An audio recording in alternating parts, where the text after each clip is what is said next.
Finally, it's time to crash some beginners and to teach you how to do that. So let's start with the game. And here we go, and this time we're playing with black. By the way, I'm Saba, I am 2100 rapid rated player on chess.com, and I'm trying to teach you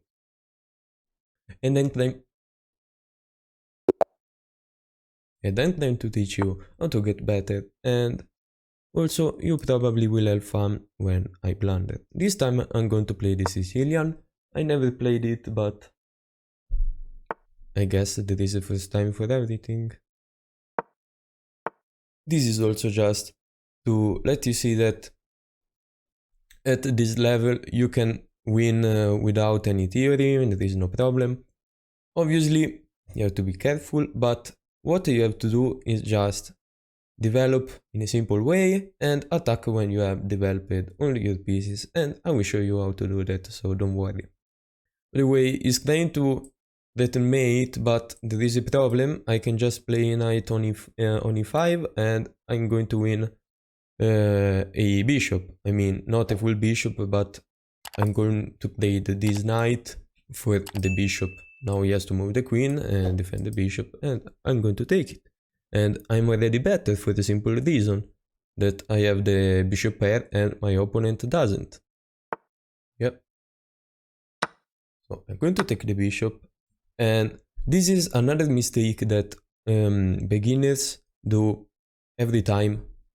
They, first of all, never try to mate someone in the first two moves, like it's pointless. Everyone is going to see that. I think also at this level everyone is going to see that. This pawn is attacked, so I guess I can defend it this way. And another mistake is to put the queen in the center of the board early on, because now this queen is just a target and my opponent is going to lose a lot of time trying to not lose the queen. This move has two purposes. The knight can't go on b5, but I also want to play b5 myself in order to develop the bishop on b7. I guess I can do that. And you can play queen on e4, attacking the rook, but after I move the rook I don't see what is the problem. No, it doesn't care about that. So I guess I can develop the bishop. I could also play a move like this, honestly. d6 or d5, gaining more space, and if you take en passant I then can take with the bishop, but probably this is more precise, or that's what I would like to do, but maybe I can just develop the bishop before and then think about it. Another move I can do, I can play gaining time on the queen. Need to be careful because he wants to mate me, so with this move he can't. And my next move is going to play knight on e7 in order to gain a time with the queen, with knight on g6, or also knight on d5, but maybe not d5. Maybe now d5 is okay. I had to say this is a good move, because if I play knight on e2 now, it's going to give me this annoying check. So what I'm going to do is just developing this bishop, defending more square on this dark square diagonal, and I should be okay. I'm quite passive, but I don't feel like my opponent has a lot going in this position. What if I push the pawn? If he takes, I don't care. Now my plan is actually to castle long. I want to move the queen and castle long, and if I can castle long successfully, I should be more than fine. You might die to sack a piece now, but after I castle long I shouldn't have any problem. Right, now I can just castle long. And maybe move the queen out of the way, and then we will see.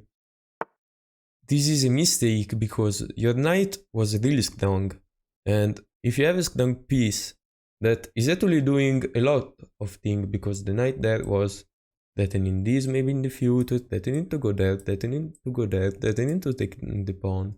it was a really strong knight, so this is a pointless move to lose a time moving the knight and putting the knight in a war square. Because even if you want to level out the knight and putting it on b3, it was better where it was before. Now I want to take as much space as possible, so I feel like f5 is a really logical move, and if you take en passant, I can just develop my knight. Also, if he moves the queen somewhere, I can remove the knight and then take this pawn. Another thing is that when you are under a lot of pressure, you should play a really active move, because otherwise you are going to get destroyed. This was a crucial pawn to take, and now I'm completely winning because I can develop all my pieces. I just wanted to develop the knight, and now I can actually do that, and there is my opponent is in a lot of trouble, also because his queen is really close to get grabbed. This move is not even annoying because I can attack the queen with the rook on f8, and he has to move again. Now, let's see what our opponent wants to do. This is not threatening nothing, so if there is something which is not so threatening, we can just look somewhere else and play a really good move. I don't need to lose the time taking this, also because I activating his knight, and if you play a move like this, I'm really close to tap his queen. I'm actually tapping his queen because now I play rook on g8 and then rook on h7, and I tapped his queen and I win the game. The rook also defend the bishop.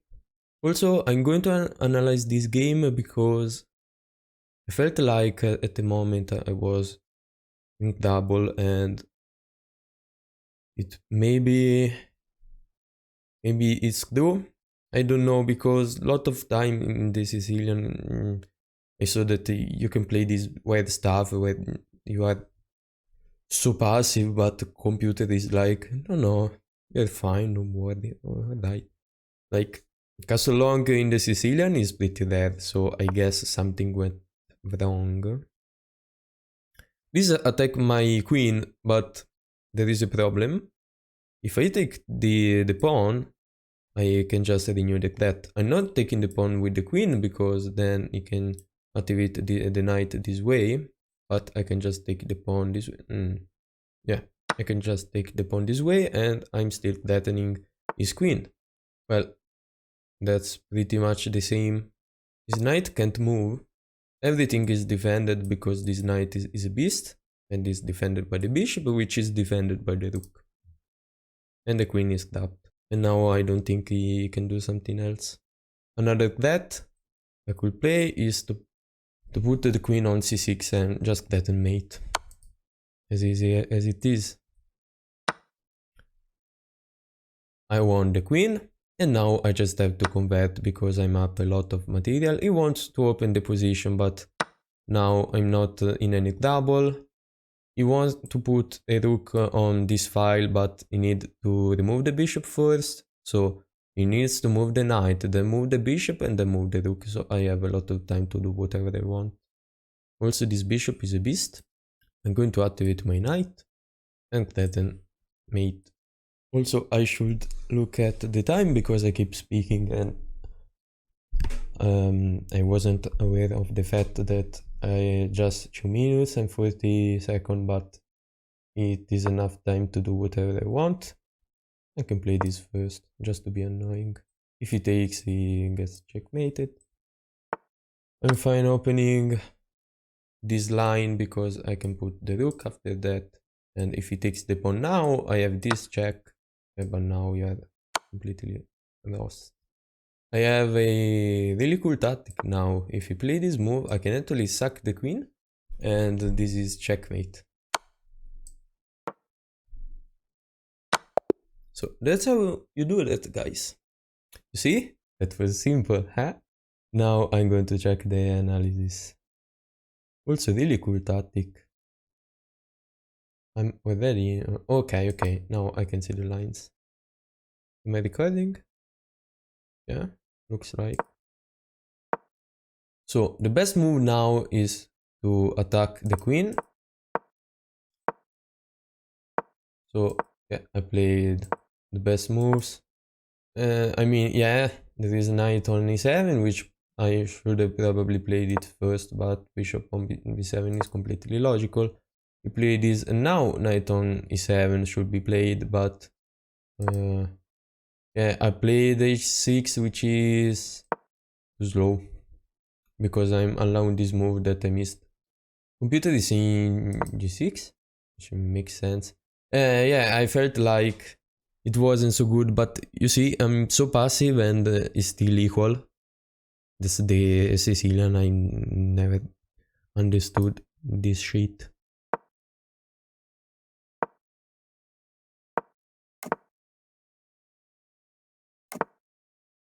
I mean, I like passive thing, but the Sicilian is passive in the white thing. I don't even know how to explain that. Yeah, this move was pointless. H5 I missed, but this was also a good move. And now is completely lost at g4, and I can take this pawn, which is a crucial pawn, and you know what happened. After that, there is no need to see anything else. That was completely lost. So I hope you enjoyed this video and you learned something, and see you soon.